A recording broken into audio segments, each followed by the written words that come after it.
Taking you further, we have the various functions as well as the departments of a business.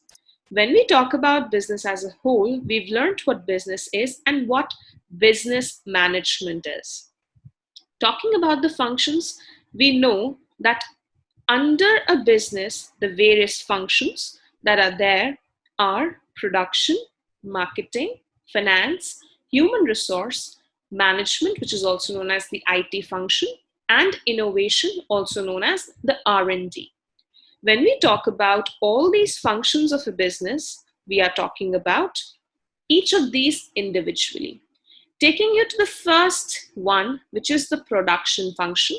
Herein, when we talk about production as a whole, it basically includes the materialization of raw materials into final finished products. When we are talking about this function, it includes a lot many things. For example, when we are producing any kind of good or any kind of service, it has to have the following benefits. Number one, when we are talking about the production function, raw material is my basic requirement. Thereafter, productivity increase is my second function, wherein I am talking about the production function, which takes a dominant position in the business as a whole. And it is a continuous process. The cycle of production cannot stop ever. The production cycle is largely dependent on my marketing function, how the people in my market are responding to the products and the services that I'm offering to them. My production function involves heavy amount of investment of the entire business, wherein I'm talking about both my fixed assets as well as my working capital. So when I'm talking about a cost-benefit criteria here, my basic guidance should be that all my funds that are allocated here from the finance department need to be worked upon absolutely carefully. I should not be over-investing in this department, but I should also not be under-investing in this department. Coming to the second function, which is my marketing function. Talking about my marketing function, herein, as per a general layman, marketing is only and only about advertising.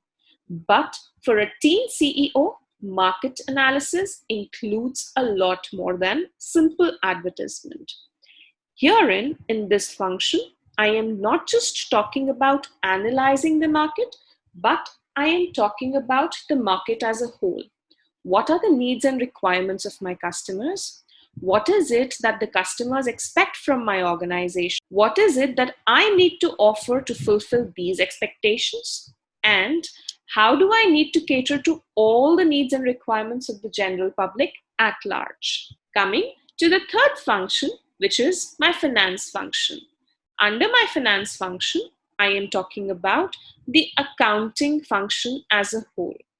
Herein, my arrangements of records should be in such a way that both inflow as well as outflow of funds can be efficiently and effectively managed. My stocks, my bonds, everything need to be in place.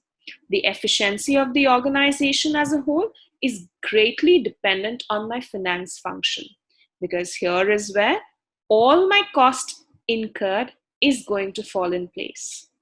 Let me give you a small example here.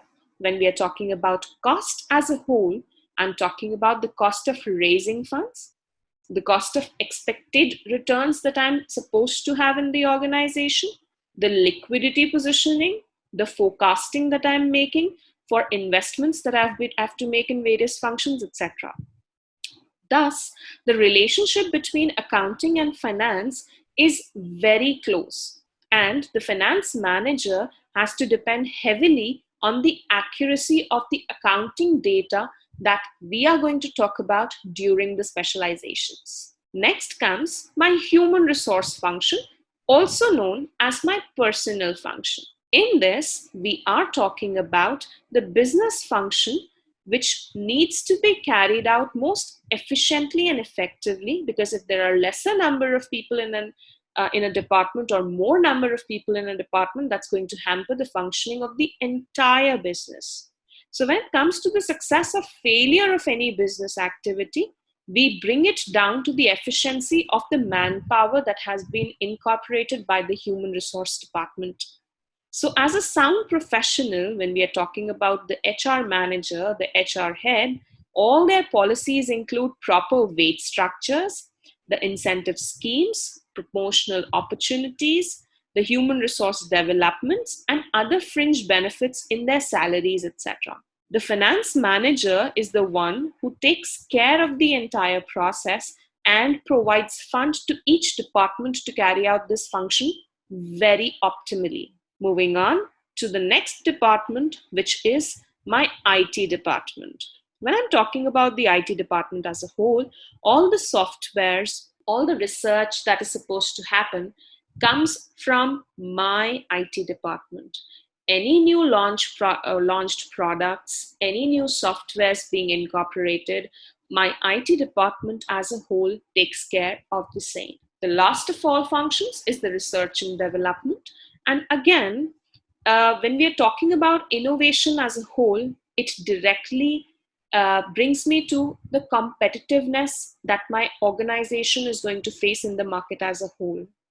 The R and D in itself are actually an aid which led my organization for survival and growth.